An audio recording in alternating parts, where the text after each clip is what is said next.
We're joined today by Phil Surato, Manager of Project Management Strategy, and Mary Lou Palmieri, Director, Portfolio Services at United Illuminating.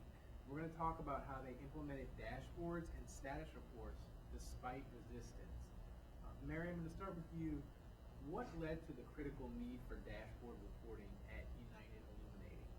So at United Illuminating, we've increased our capital portfolio substantially over the past 10 years. We started at about 40 million a year, and now we're at about 400 million a year. And this is in our capital spending.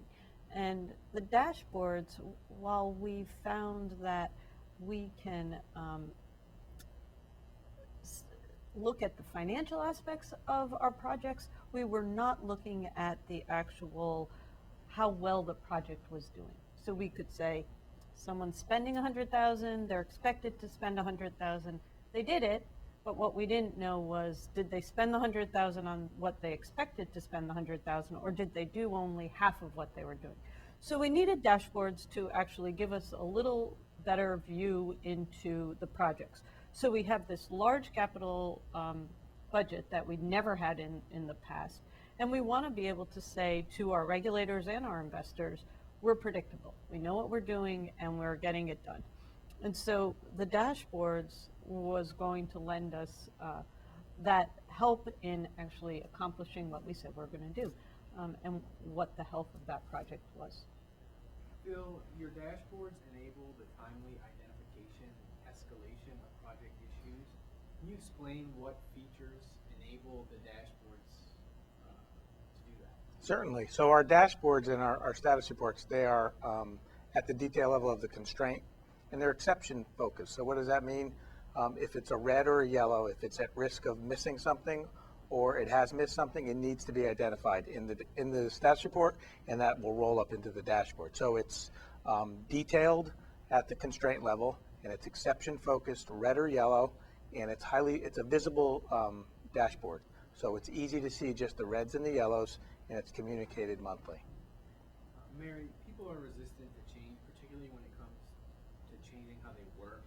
How did you overcome resistance to using the dashboard? Brute force? No. Other than brute force, we started with a dashboard that was simple. Explain your triple constraints. Explain what's happening with the costs, the schedule, the scope. And ultimately, Phil and I have looked at a lot of different things as far as dashboarding. We said, well, we could start with the Maserati and have everything connected, and we would give our project managers probably a near heart attack. But other than that, we said, let's put something interim that they can use to start reporting, have our management so that they're looking at it as well. And then we'll move on to the Maserati. So we start with the tricycle and we move that way. So we ended up starting out simple, low key, and we eventually start improving or making changes to it.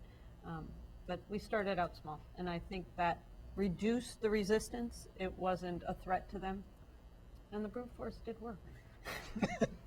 Phil, you mentioned that the program has evolved to include more data elements and enhanced dashboards and better quality control.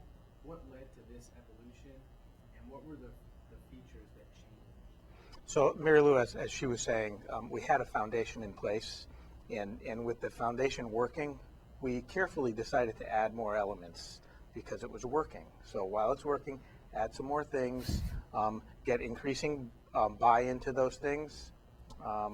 Some of the things that we added would include integrating the status report with a major project template, and that included piloting this with our IT group. So now we're partnering with other parts of the organization. So you end up getting a two birds with one stone effect. Do your status report, and you also have your presentation done as well. On the quality side, we spent a lot of time looking at the data quality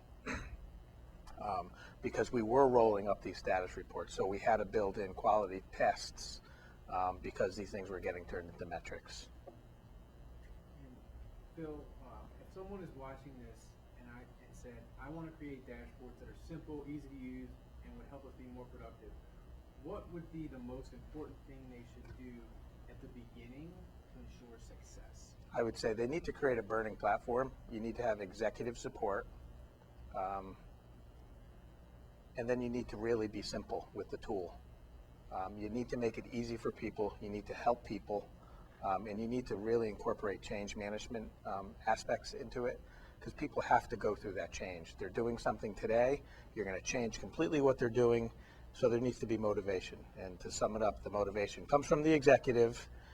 We enable it, make it easy for them, and it's really a cakewalk. And I think too that you have to explain to the management of the project managers how they should be using the dashboard. It's new to them as well as it's new to the project manager. So you have to get all levels to understand the benefits of it. And I think that that was something we struggled with. While we introduced it to the project managers, we found the management of those project managers were not using it well. Mm-hmm. And so there was, now we're looking back and we're saying we should have educated them more on that. And that's where I would say it's education at all levels.